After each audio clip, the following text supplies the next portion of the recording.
Previously on Alan Wake, Alice has been kidnapped. Alan, please help me. Alice? You'll do exactly what I say if you ever want to see your wife again. I can't tell anyone except my agent Barry. Damn it, Barry, they'll kill her! You're my best friend, and I'm worried that you're not right in the head. The ransom is a manuscript I supposedly wrote that's coming true before my eyes. It happened just the way it was on that page. So dark. I have found only a few scattered pages. I want the entire manuscript. The deadline is in 2 days. I found Mr. Wake's pages. Good girl.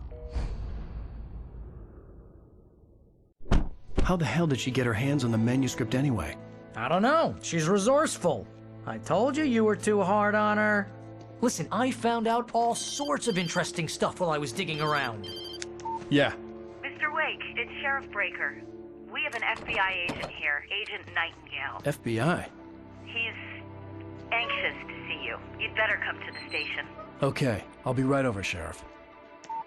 Let's make this quick, huh? Help you folks? Name's Randolph. I'm the manager. We're looking for Rose. Works as a waitress down at the diner. Rose, sure. Nice girl. Who wants to know? I'm Alan Wake. The writer, huh? I heard on the radio you were visiting. Well, I'll show you her trailer. That Rose, she's a nice girl. Always pays her rent on time. As I was saying, Al, I found all sorts of weird stuff from the local newspaper's archives. This place is crazy. Disappearances, mysterious deaths, urban legends come true, and get this, most of this stuff takes place around Cauldron Lake. Well, you ain't wrong, mister. The Indians thought the lake was a doorway to the underworld.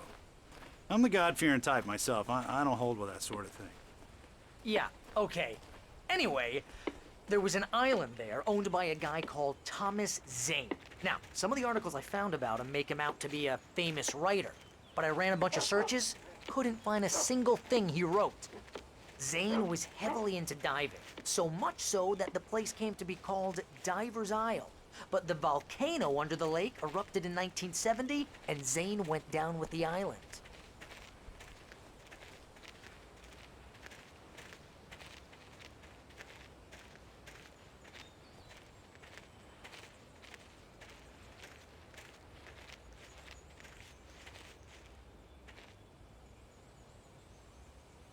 It gets better. A local girl, Barbara Jagger, drowned in Cauldron Lake just a week earlier. They were lovers. Sure, Jagger's a local spook story. The Scratching Hag. Comes for you in the dark. Childish stuff like that. Anyway, Al, I'm just getting to the best part. All of the articles about this stuff were written by Cynthia Weaver. I asked around, and she's that crazy bag lady you met. What, the lamp lady? She can be a little loopy, but she's not homeless or anything. Yeah, anyway, she knew both Jagger and Zane before they both died, and she had some kind of a breakdown.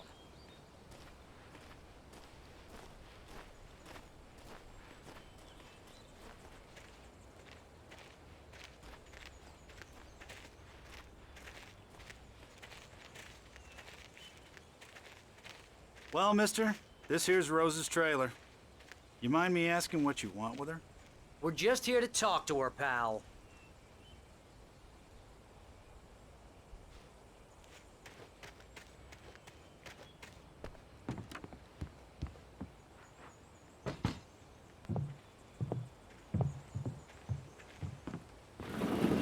Welcome to... Oh dear, Mr. Wake. I'm so glad you're here. Rose, you have my manuscript? Oh. Oh, yes. Yes. Please, come in. Hey, this is really good. Rose, Yes, my manuscript. I really need it. I understand. I know what you need. A muse to inspire you. Oh, for Barry? She doesn't have anything. Yeah, hey, Al? Al, what's... Oh... Barry! What?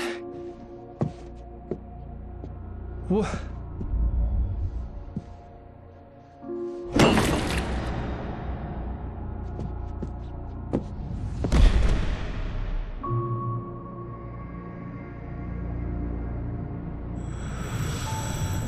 It's coming for you, hiding in my barber's skin. I'm too weak to stop it. You must turn the lights on.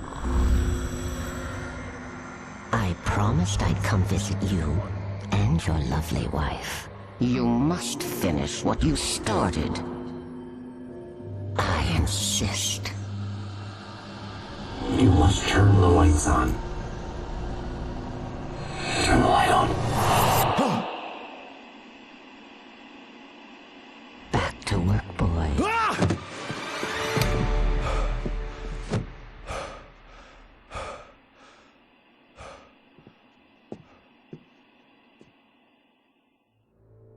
I felt nauseous, hungover. Only anger kept me going. I can't tell reality from dream anymore, but it seems I have an imaginary editor to help me. She's an old woman in a funeral dress. I call her Barbara Jagger. She's very strict. I'm writing faster and faster. My manuscript is being heavily revised. The edits are getting very aggressive, and each day there's less of me and more of her. I hate it, but I know she's right. She promises me I can save Alice this way. She knows more of this than I do. About the complex incantation I'm attempting. About this place. She's worked with another writer under similar circumstances, Thomas Zane. The genre of the story seems to be shifting. It's turning into a horror story. I'm getting close. I can feel it.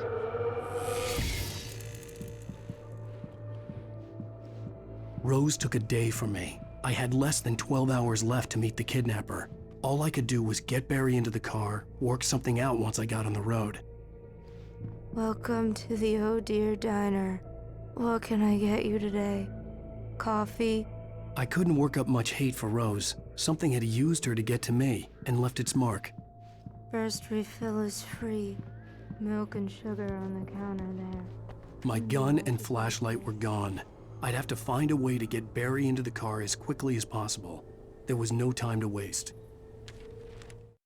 Mr. Randolph liked Rose. That little smile she had.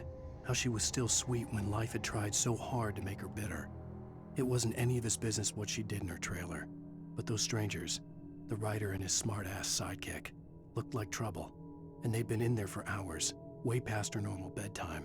He reached for the phone and called the sheriff's station.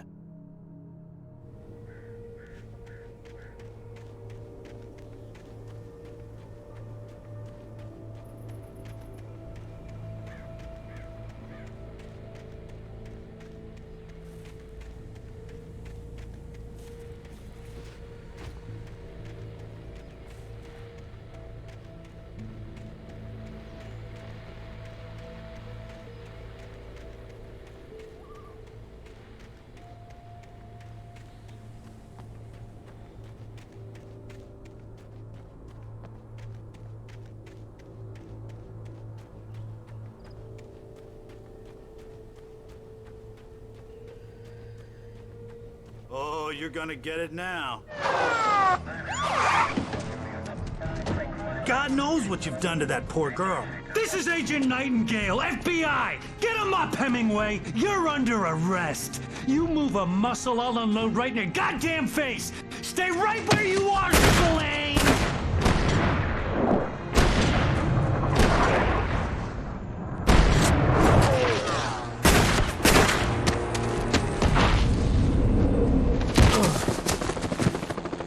What are? I'm standing right here, you goddamn maniac!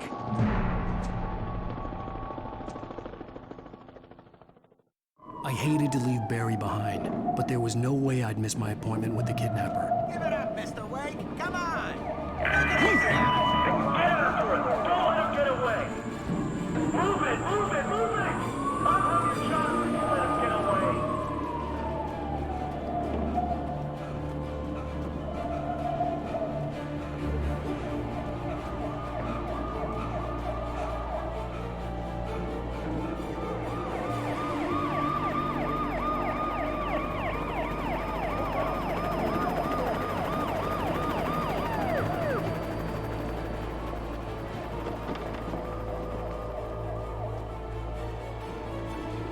Stop running!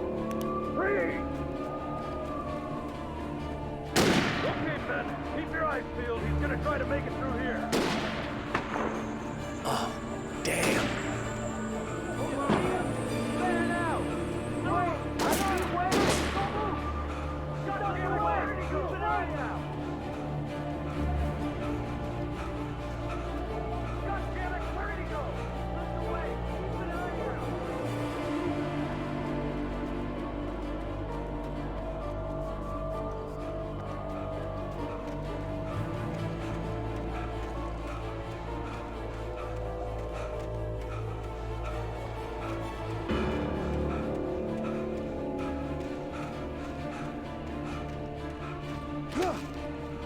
on! Come on, guys!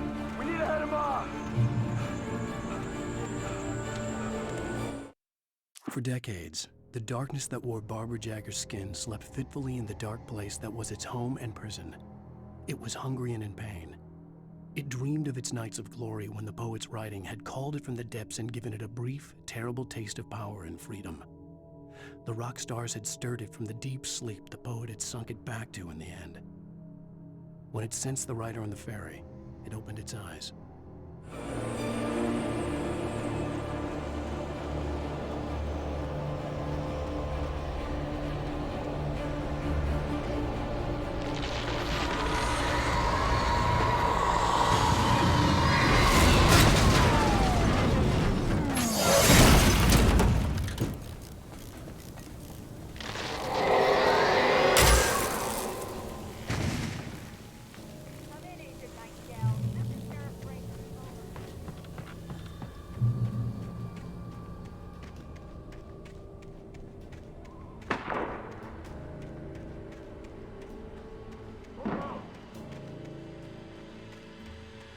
Search the area!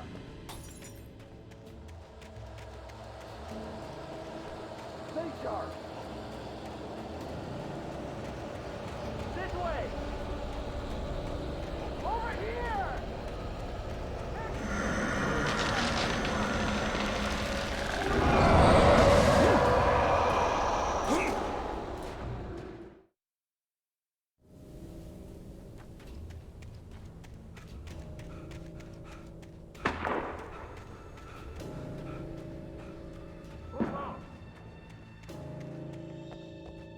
Search the area!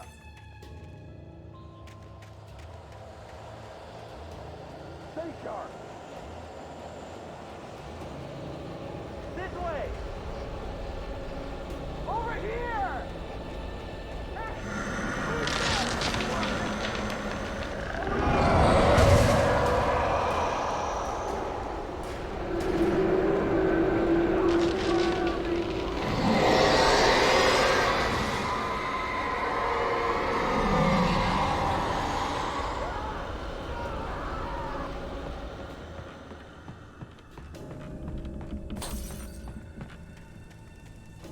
This horror was everywhere I went, circling me. The cops didn't stand a chance. They were after a writer, not a monster. Agent Nightingale. I've lost contact with most of the men you assigned to me. It's Wake's doing. Wait, are you seriously telling me that geek writer just took out my deputies? Are you kidding? I mean, have you seen this guy? He wears a tweed jacket. Over. He's the guy we're chasing. If it's not him, who then? Bigfoot? Over. I don't know yet, but I'm not in the habit of jumping to conclusions. That tends to come back and bite you in the ass. Out.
come in. Over. Thornton here. James, we got both Wheeler and Rose in custody. They didn't put up a fight or anything. Why, they were... Hey, Mulligan, what are you doing? Come on. Sit down and give me that. James, Mulligan here. Over. Go ahead, Mulligan. Over. We got Wheeler and Rose here. Wheeler's drunk or hopped up on something. Speaking of which, that Fed had a pretty distinctive whiff of Otis Scotch about him, if you know what I mean. Over. I don't have anything on that, Deputy Mulligan. Over. Well, whatever. Anyway, Rose is just being plain weird here. You better get Doc in to take a look at both. Over. Gotcha. You better get them here quickly. The Fed's gonna want to interview Wheeler. Over. Oh, yeah, I'll bet it does. Looks like they have a lot in common. Mulligan out.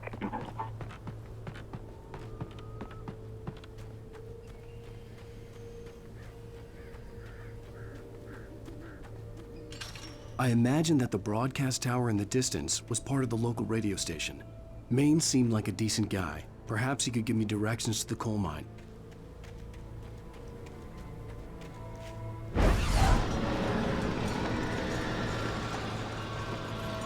Unnatural shadows clung to the gate. The darkness that was after me was trying to stop me.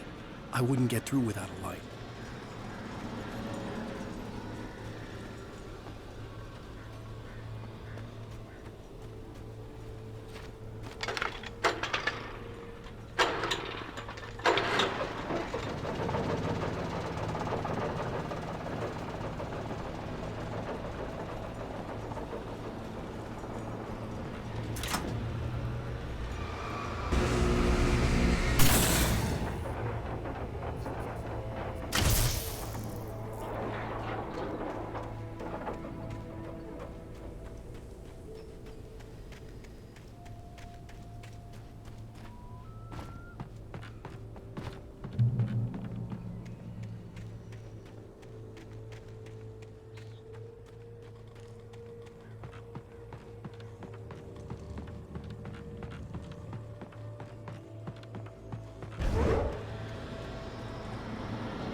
It took me a moment to recognize the flashbang grenades.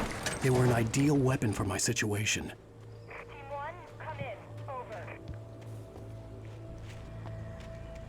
Team 1, this is Sheriff Breaker. Report. Over. Team 2, come in. I need a report. Over. Come on, guys.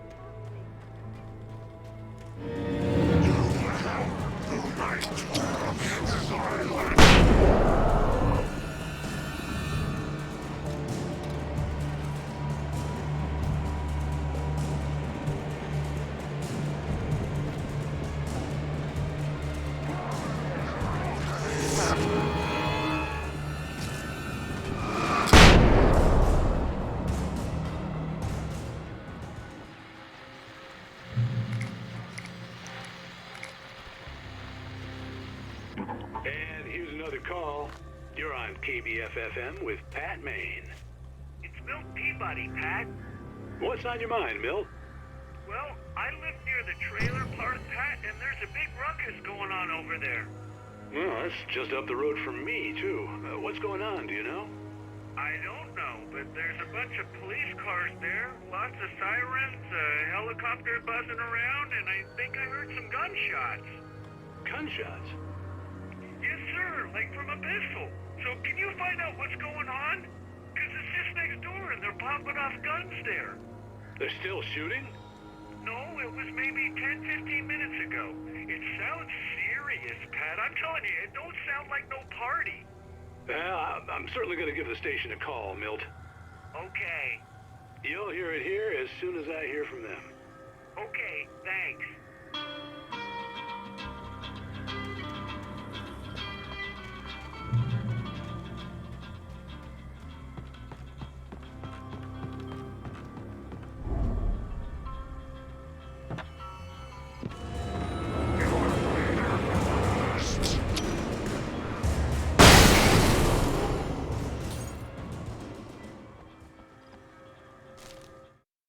Touched by the dark presence, Rose was lost in a dreamland where everything was drawn in black and gray crayons. The old lady had promised her that all her wishes would come true. She would be Alan Wake's muse. She was smiling so hard it hurt her face. She crushed a bottle full of sleeping pills into the coffee. Deep down inside, she was screaming in terror.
I hoped Maine could lend me a car to get to the coal mine.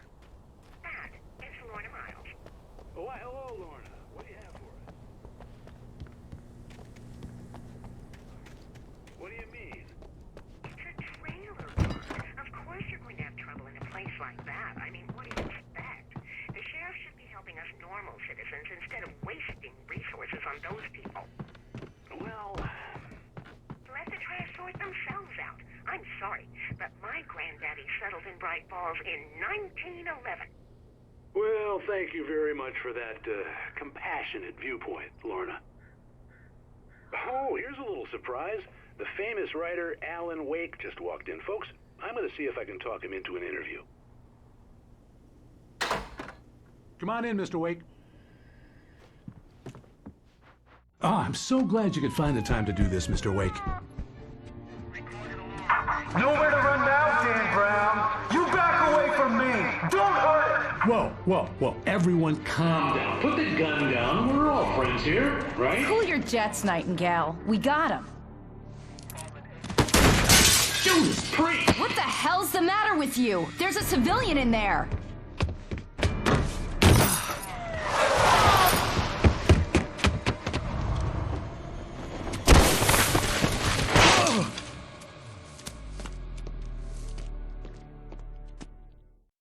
I'll get you yet, even if it kills me. You hear me? You hear me, H.P. Lovecraft? I had fallen off so many cliffs it was ridiculous. That's what you get for naming a book The Sudden Stop. It was probably good I hadn't had the chance to tell Maine where I was going. I'd have to lose the cops and find my own way to the mine. Nightingale stared through the broken studio window into the dark woods. He turned around, started to walk out, but Maine grabbed his arm. "Young man, you almost shot me." You don't shoot off rounds at people like that. What's the matter with you? Nightingale shook his arm free, marched out. His cheeks burned with rage and humiliation.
There was no sensible reason for the power company work lights to be here.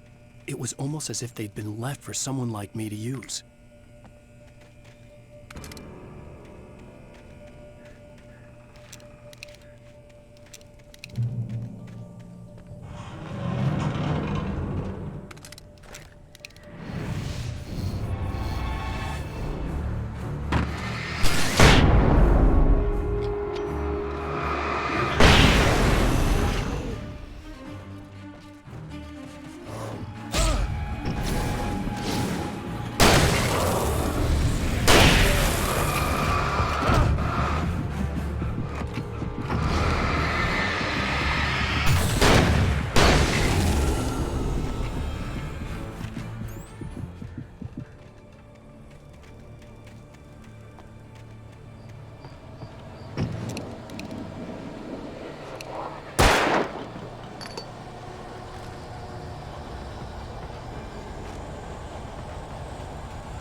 Sarah trusted her gut, and her gut said Agent Nightingale was an asshole.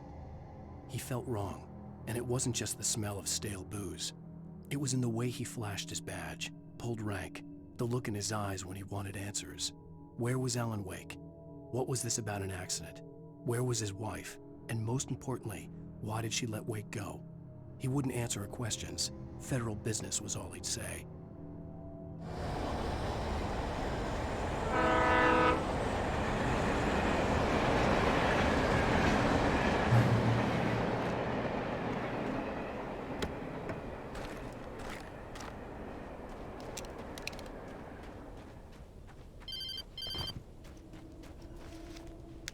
Hello? The most stubborn man I've ever met. Alice? Alice? Alan. I'm so afraid. Keeps me in the dark. Please help me. I look at you, Alan, and it's not you. Something else. Looking out from behind your eyes. Alice, I'm here. I'm so alone here. It's all gonna go to hell. You need to be careful. Cooperate. The connection had been terrible, but that wasn't the only thing that hadn't been right with the call. She sounded... The pipe wrenched itself loose from the bridge's steel framework. Wrapped in darkness, it floated in midair, twitching. For a moment, I didn't understand what I was looking at. The heavy object lurched at me with impossible force. I threw myself out of the way, but just barely. When I turned my flashlight on it, it shook in a dark rage before it flew at me again. Wrong somehow, but she had called me. I could see a railway bridge up ahead and a warehouse of some sort on the opposite shore. I hoped I could find a car from there.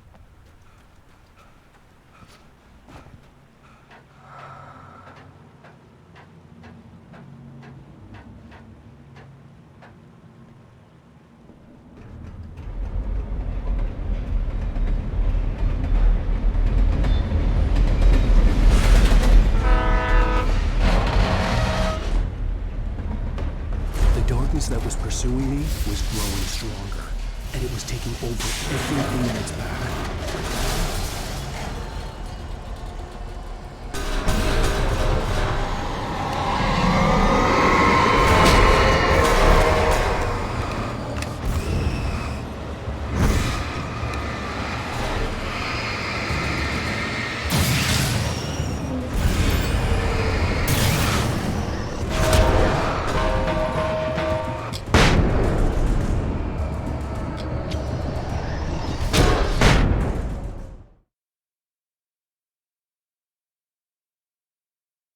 Warehouse of some sort on the opposite shore. I hoped I could find a car from there.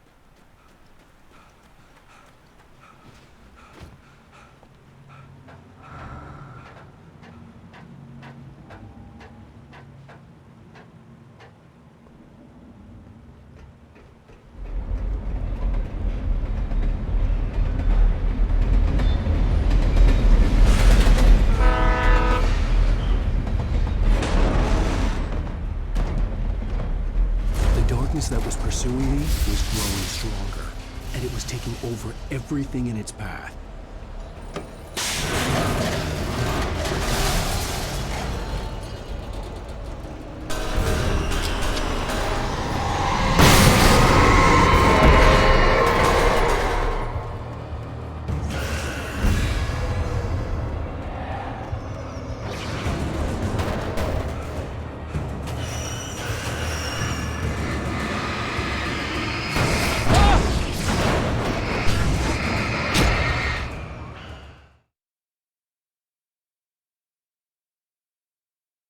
Warehouse of some sort on the opposite shore.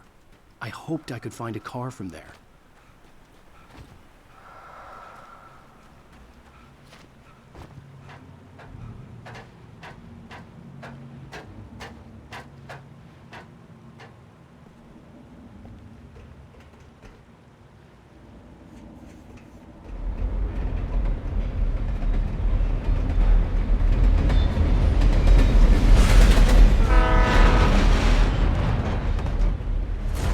That was pursuing me was growing stronger, and it was taking over everything in its path.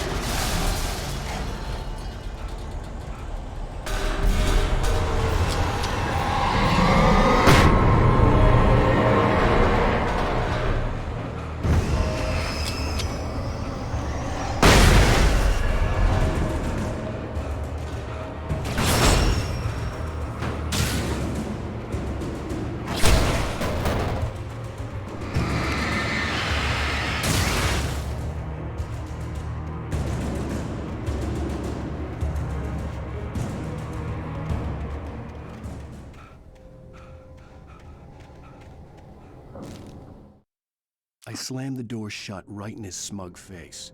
He pleaded for me to open the door. True to form, the asshole actually thought I would obey. I had no sympathy left, no guilt either, not for him. I took a moment to savor the scream. I bet I had a smile on my face. It was all that I had time for. The dark presence was inside the lodge with me.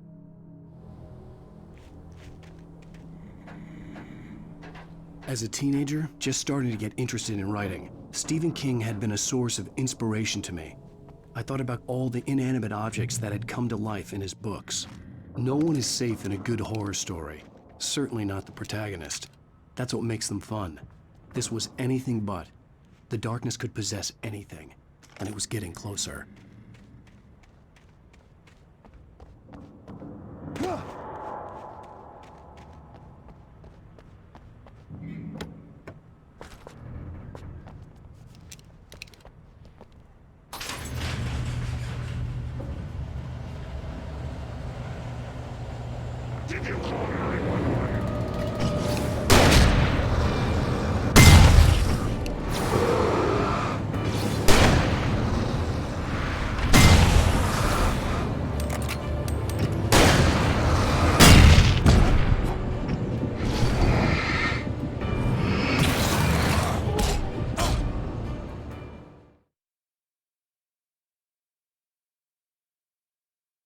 objects that had come to life in his books.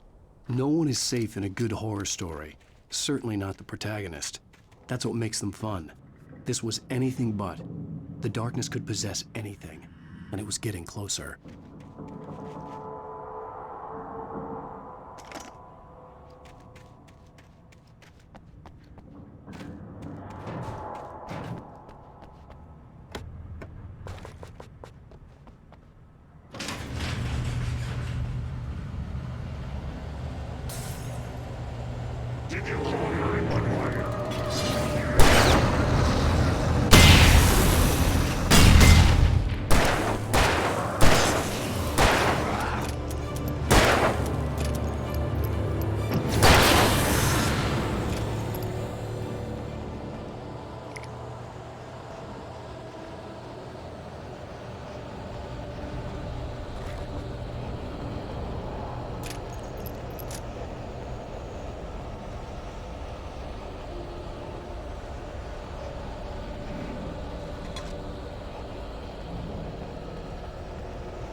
We take the facts of our existence for granted, unaware that they are merely a thin veneer of desperate self-delusion covering a vast cosmos of madness and horror.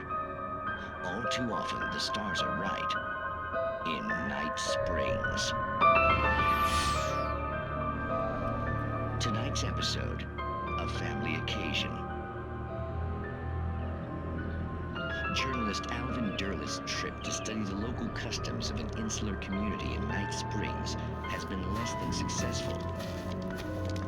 Until tonight. Well, I'm glad you changed your minds about this. Ancient customs, local mythology. My editor loves this kind of stuff. Well, Mr. Derleth, we don't want to feel like we're on exhibition. But you have demonstrated the seriousness of your intent. Oh, I am serious. Really, just do your thing. I'll stay out of your way and observe. Actually, I thought you could assist us. I'm afraid we are a man short. It would provide you with an intimate perspective. Could I really? Of course, Mr. Derleth. Well, I guess that's the least I... What would I have to do? Oh, here. Let me show you with a kiss.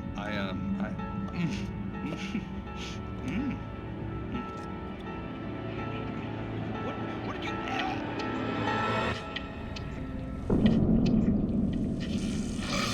Oh, Mr. Derleth, you have well pleased Nixie Perka, the dweller in flesh. Your body shall host his 1,000 young, and all shall be glory.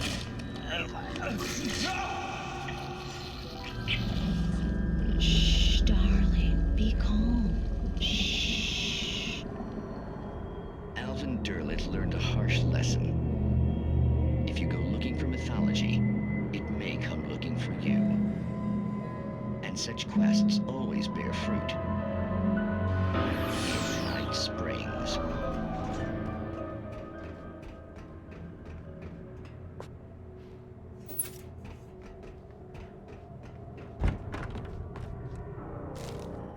The darkness surged towards me, sucking everything loose from the ground into its depths, tugging at my clothes. I saw the flare the kidnapper had dropped and threw myself towards it just as I felt my feet leave the ground. The darkness embraced me with the force of a tornado. Somehow I managed to light the flare. The darkness roared and cast me away. I fell toward the dark waters of the lake far below.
I had never been this glad to see the sunrise. I had a couple of hours to get to the coal mine.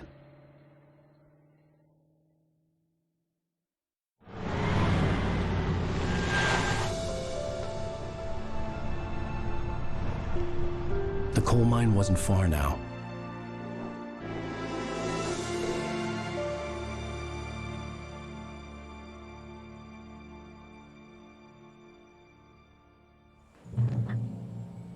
Today, I would meet the kidnapper, and he would give me Alice. I wouldn't give him any other choice. A drowning man will clutch at a straw.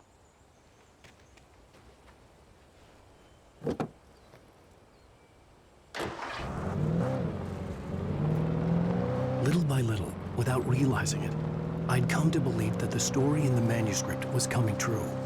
The current of its narrative had taken me deeper and deeper into dark waters. Alice had been taken from me. Barry was probably in jail. I was a fugitive from the FBI. The whole world taken over by the Dark Presence was trying to destroy me. It all felt real, but it matched a textbook case of insanity.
This is Pat Main, and you're listening to KBF-FM. Folks, I want to apologize for kind of abandoning you to that looping music track last night, but I was detained. You see, I encountered a big-shot G-man with an itchy trigger finger who could use a lesson in manners and a boot in the ass. Not necessarily in that order either. Now, folks, I know I'm not being very informative here, and I apologize for that. I really should just keep quiet, but I'm just so peeved right now, because some people just shouldn't be carrying badges. And I'm just glad that our Sheriff Breaker was there to straighten things out. And if someone I met last night is listening, let me just say, I'm sorry if my mouth got you in trouble.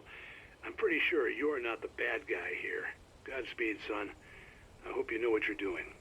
Now, on a lighter note, I'll be talking to Dr. Nelson all morning. But first, a little music.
For Mott, spying on the writer on the ferry had been a disappointment.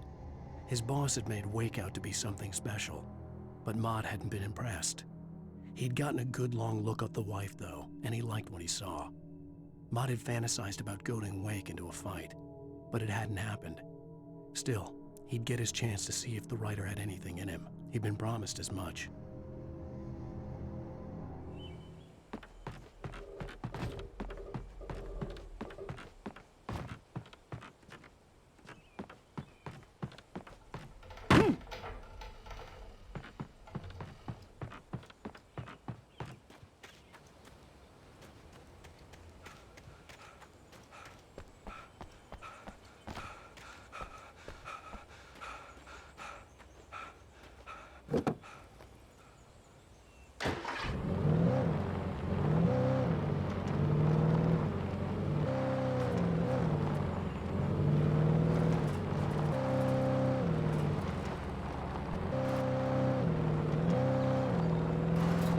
I was early. I was supposed to meet the kidnapper at noon in the main building. The coal mine was quiet. It was a museum now.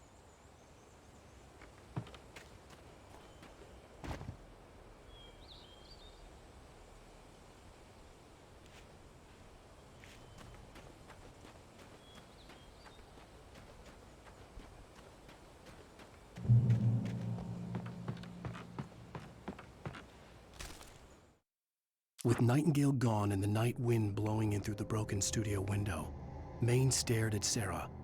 The sheriff looked away. Maine's voice shook with barely control.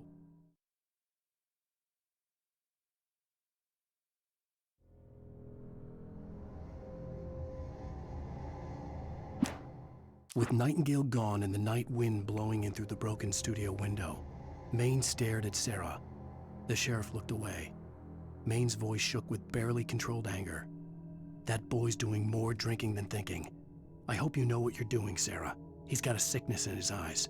You take my word for it. He wants Wake for a reason, and it's not for anything good.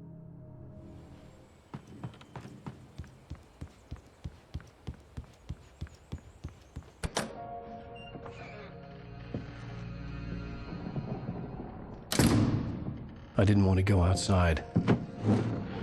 Cops had to be looking for me. The noon sun turned the place into a sauna. The day dragged on. Different scenarios ran through my mind. Ways of how I'd torture the kidnapper to get Alice back. Or the different horrible things he could have done to her. I imagined her dead. I had no way of knowing she was still alive. It was killing me.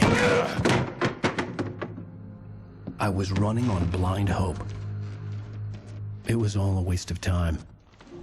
The bastard never showed up.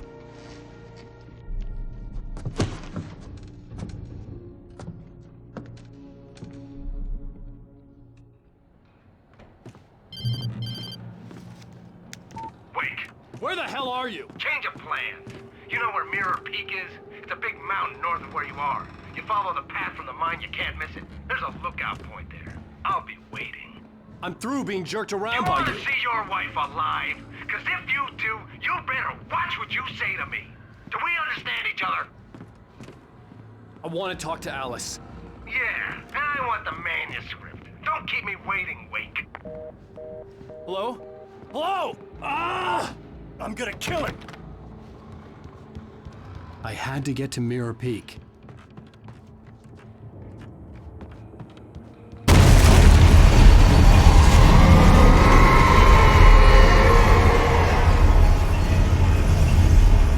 It was close, maybe closer than ever before.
When Thomas Zane fell for Barbara Jagger, it happened fast.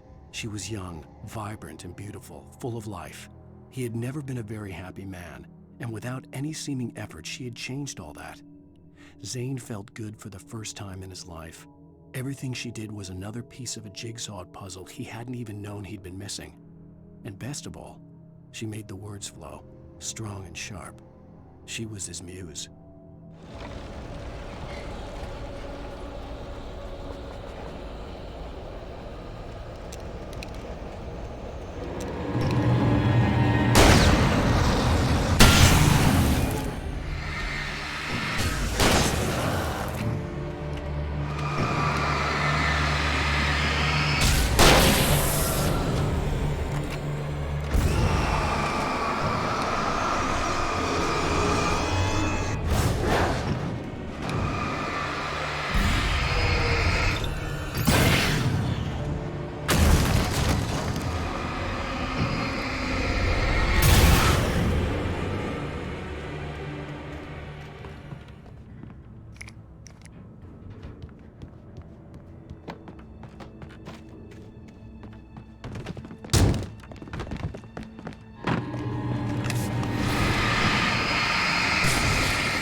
sign ahead was to go through the building. I had to find a way to avoid electrocution.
Some of the Taken retained echoes of their former selves, but these were just the nerve twitches of a dead thing.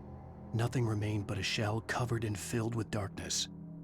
In most cases, these puppets were enough for the purposes of the Dark Presence. But for anything more elaborate, as with the writer, it was different. It needed his mind. And so rather than taking him over completely, it merely touched him.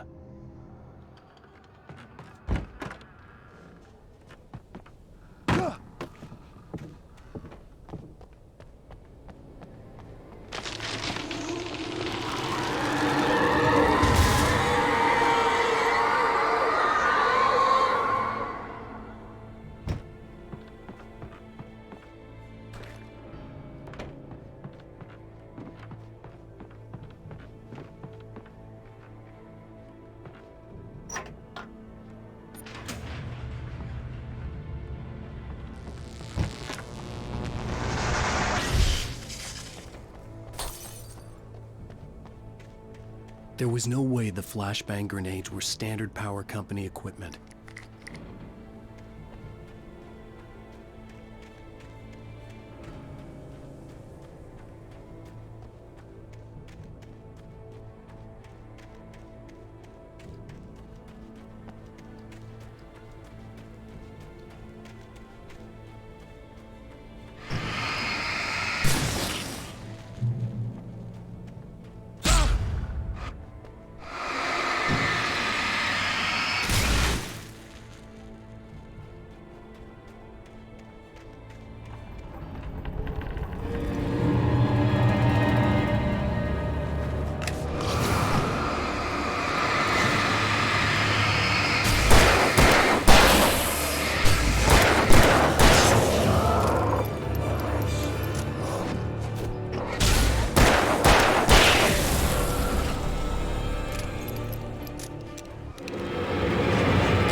I stared through the bars of the jail cell.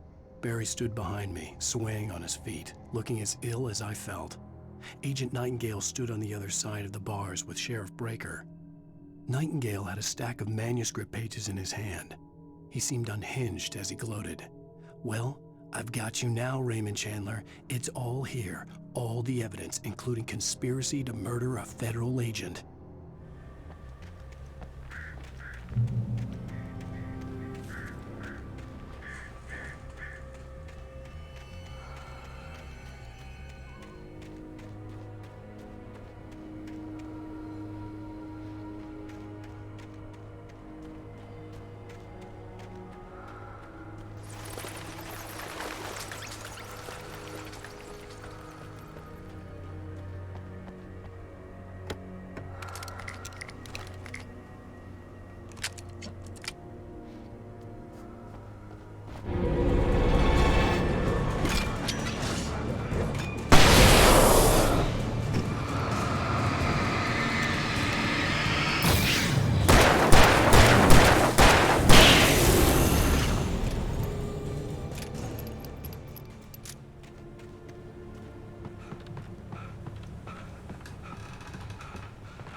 I had no real plan. I was going to give the kidnapper all the manuscript pages I had for Alice. If that wasn't enough, I'd hold him at gunpoint and make him talk.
The dark presence was moving ahead of me in the same direction I was going. A cold feeling settled itself in the pit of my stomach. Was it going for Alice? The graveyard shift may cause cancer.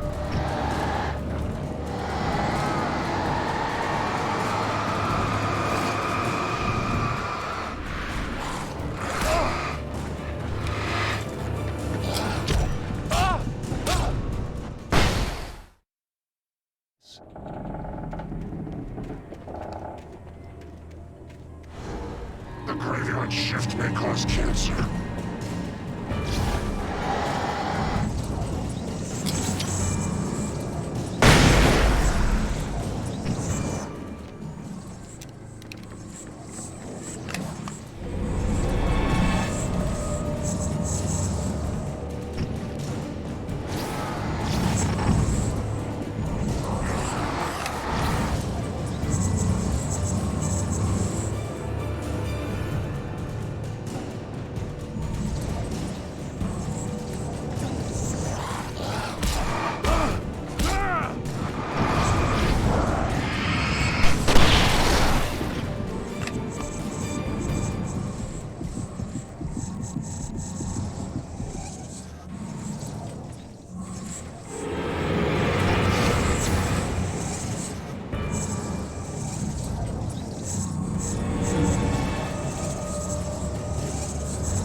The place was dead, a ghost town.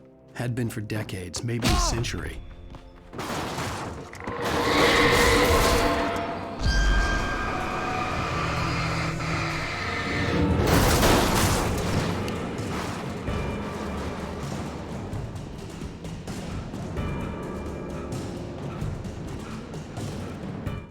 Things were never as simple in real life as in fiction.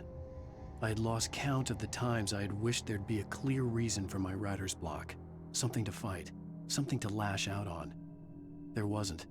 I was filled with doubt. I was nothing like the hero in my books. Alex Casey had gone through his life with single-minded determination, never wavering from his goal. Even now, I was angry at myself, angry at Alice, angry at Barry. I was fumbling and I had no plan.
Anything outside of writing is a struggle. I feel ill. I managed to make my way downstairs. There's a shoebox filled with books and papers by Thomas Zane. It's very hard to focus, but I managed to read some of it. He's a poet, and a good one. He writes of muses and creators summoning fabulous things from a magic lake, using his powers to shape the world of a realm of gods and dreams and demons, dark things that wait for a chance to slip through, wearing the flesh of men as disguise. Zane writes about himself, his girlfriend being taken over by a dark presence, about growing scared of the lake. Zane believes it's a mirror to the gaping void of darkness above, where some Lovecraftian presence lurks. I crawl back upstairs. I'll borrow these things for my story. They ring true. They fit.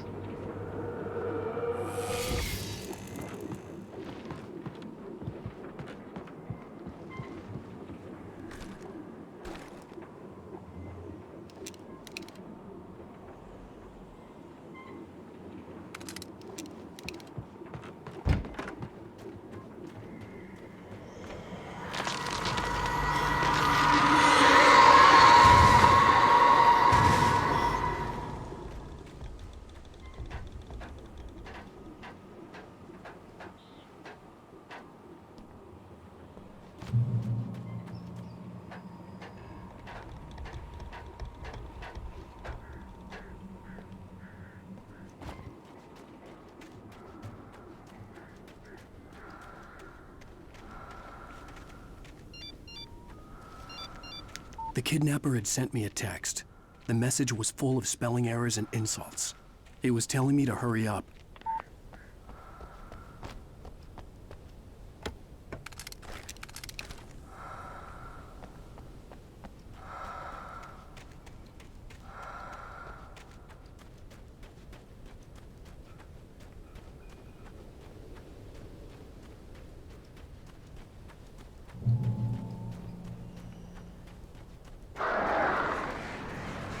Birds.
Without warning, the headache stabbed at my brain.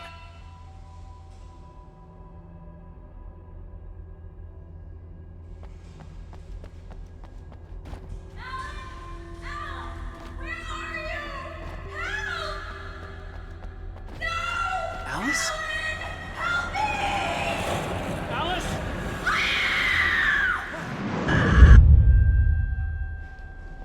I'm losing it. I gotta get out of here. The hunters were big, thick-set men, confident and at home in the woods. They were feeling good, running on beer, ghost stories, and camaraderie late into the night. It did them no good, as they were taken by the dark presence, sucked deep into a darkness far worse than any ghost story they ever told or heard.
behind the closed doors and curtains of his grimy room at the Majestic, the local motel. Nightingale could feel the locals' eyes on him, the unrelenting pressure of their judgment. He forced it out of his mind. For all he knew, they could all be under Wake's spell already. You do what you have to do to get the job done. He took comfort from the bottle in his hand. Please, he thought, just let me get through this.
I'd have to make my way up this mine shaft in order to go on. Maybe the machinery could help me with that.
Lightning flashed behind the windows of Cauldron Lake Lodge. Tor Anderson laughed and held the steel hammer above his head. Nurse Sinclair was trying to calm him down without success. Tor grinned madly and shouted, "My hammer's up. Here's a friendly poke from Molnir, wench." He brought the hammer down with all his might on Sinclair's head. "We're on a comeback tour, baby."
Maud had checked all of Stucky's rental cabins. There had been no sign of the Wakes. It was dark when he'd found their car parked at the end of the road by Cauldron Lake. It made no sense. They must have taken a wrong turn, but there was no sign of them, and the car had been there for hours already. Frustrated, Mott stood on the rotten ruin of the footbridge that had once led to Diver's Isle before it sank beneath the waves years ago. The boss wouldn't be happy.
I could see Cauldron Lake. I thought I could make out the spot where the island and the cabin had been.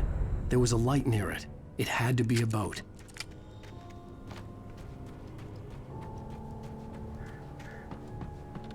I was close now. I had to get there fast. I dreaded what I would find. I tried to hold on to Alice, but her form melted away. I was losing control. Dr. Hartman stood in her place.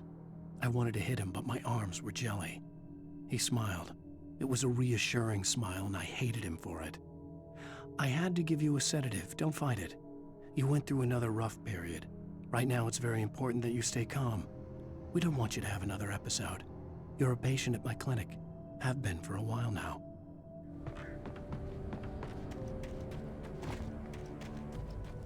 Wait! Are you? Wait! Hey, I'm here! I'm coming! No! Get away!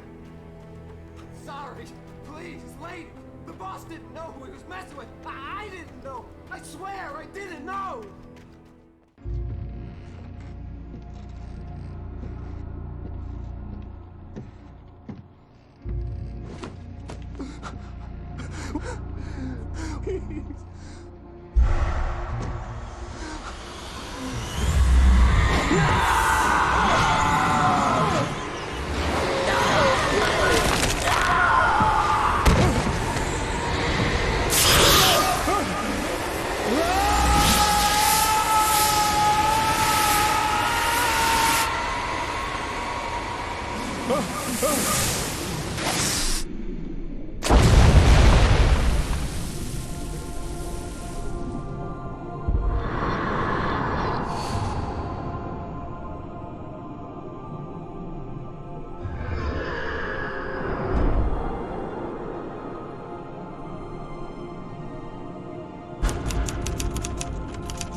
cut from her belly with a Stanley knife. My daddy did a jig with a drunk midwife.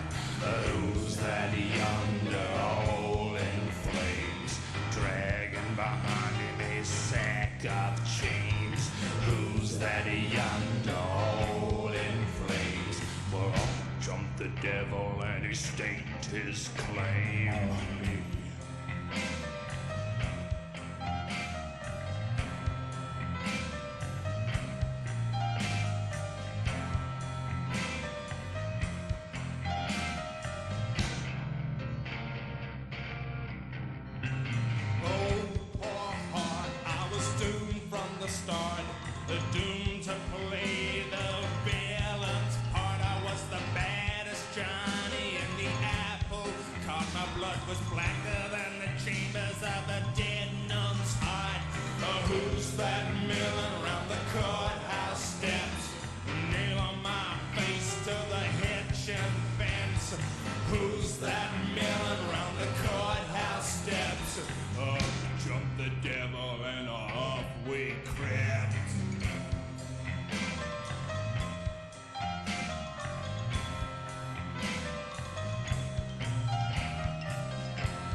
Previously on Alan Wake, I'm hunted by the law. Sheriff, Wake's running. I'm giving chase. Are you seriously telling me that Ryder just took out my deputies? A thriller I supposedly wrote is coming true. The genre of the story seems to be shifting. It's turning into a horror story. I was told that Alice had been kidnapped, but that was a lie. We don't have his wife. We don't know where she is. Her purported kidnapper was eaten up by the dark presence before it attacked me.